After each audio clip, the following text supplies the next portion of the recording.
The nation is mourning the loss of a prominent American political figure tonight in modern history. General Colin Powell died today at the age of 84 from COVID-19 complications.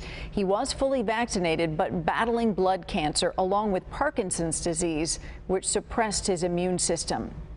Powell was the nation's first black Secretary of State and also served as Joint Chief of Staff for 2 presidents. President Biden ordered flags at half-staff today in honor of General Powell.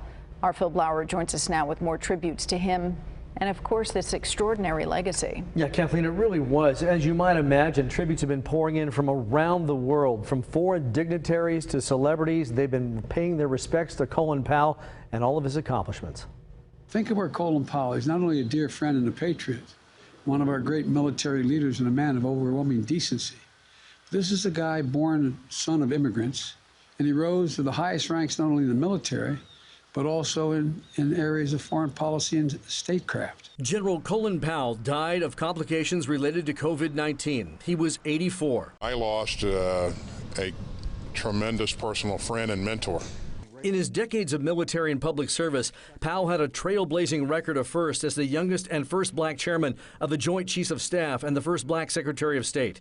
He grew to international prominence heading up the Joint Chiefs during the U.S.-led victory in the Persian Gulf War. Another milestone came 12 years later as the world watched his speech before the United Nations pushing for the invasion of Iraq. That speech was later found to be based on faulty intelligence, and Powell would call it a blot on his record. But his former boss, President George W. Bush, released a statement Monday calling him highly respected at home and abroad. He never stopped believing in America.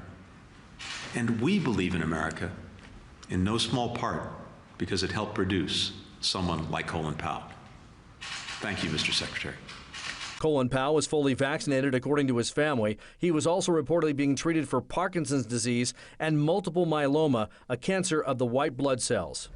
All right, I want to take a look at some reactions from some local politicians today. We're going to start with San Diego Mayor Todd Gloria. He said, in memory of General Powell, I've ordered flags at city facilities to be flown at half-staff through Friday, October 22nd at sunset. General Powell's dedicated life of service to our country will reverberate throughout history as one of great honor and dignity. From Republican Representative Darrell Issa, Colin Powell, soldier, statesman, and strategist, lived an extraordinary life that paralleled the American experience. His compelling presence and leadership style changed both Washington and the world. In private, I knew him as a thoughtful, considerate, and generous man. Rest in peace. And from Democratic leader Scott Peters, Secretary Colin Powell was a trailblazer who loved his country. His legacy of courage and integrity as a veteran, leader, and devoted public servant will never be forgotten. My thoughts are with his family and loved ones during this difficult time. Kathleen? All right, his voice on the world stage will certainly be missed. Thank you so much.